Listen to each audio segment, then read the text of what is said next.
So some Minnesota residents say that they're seeing something unsettling. ICE agents they believe may be operating in disguise. Our Barrett Leone is following the story for us this morning. Barrett, you heard from one restaurant owner who says he noticed this happening in his community?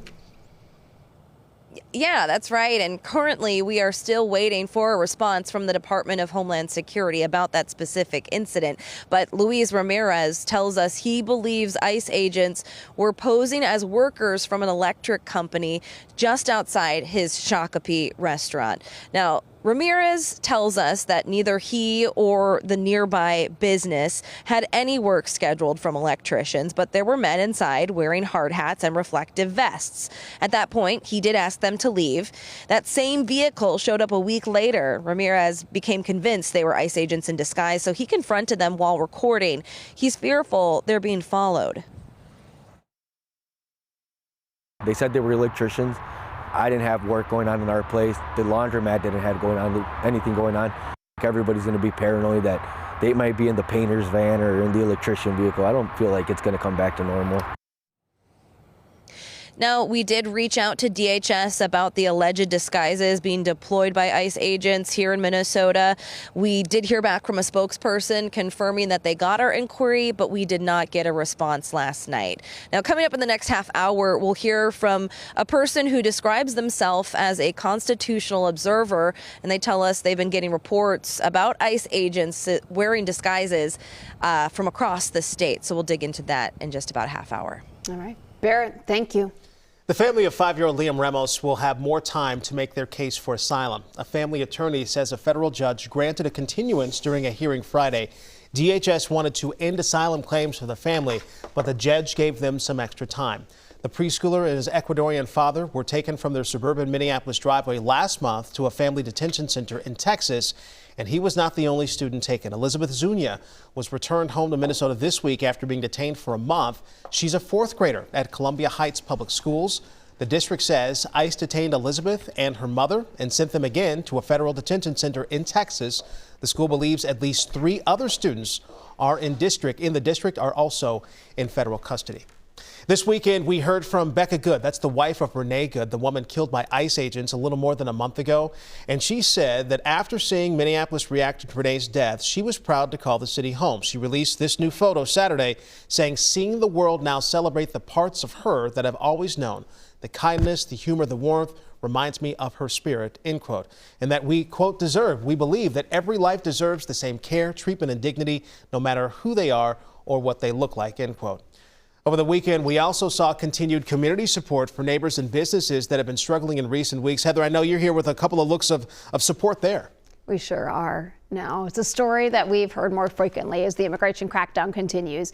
Minneapolis business owners say that they have been hemorrhaging money since the ICE surge began.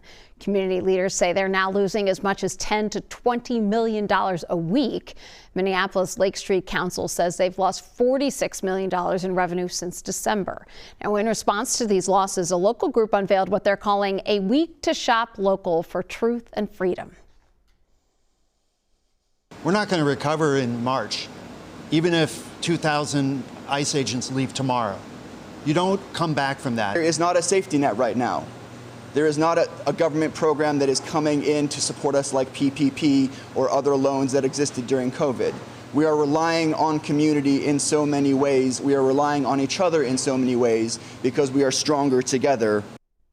So the group encourages people to shop local and eat out at small businesses this week. Meanwhile, businesses are still doing what they can to help their communities during this time. We stopped by Bench Pressed in Minneapolis, and inside they had chunk ice cream sandwiches for sale. Small businesses donating $5 from each sale to the Immigrant Law Center of Minnesota.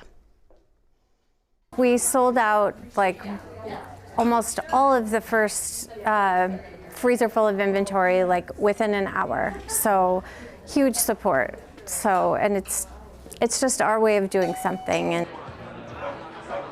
And 56 Brewing, they also donated their proceeds supporting groups like the Immigrant Defense Network and Clues. That's a Latino-led nonprofit in St. Paul.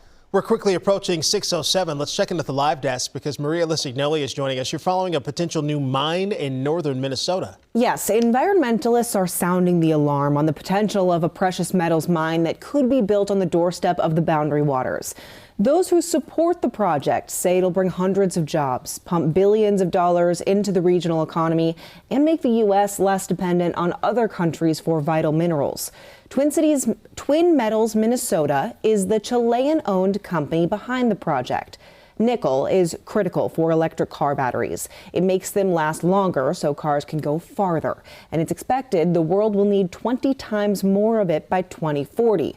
The company said in a statement, in part, quote, Minnesota is fortunate to have both world-class mineral deposits and a stringent regulatory framework that ensures mining projects are held to the highest environmental and labor standards.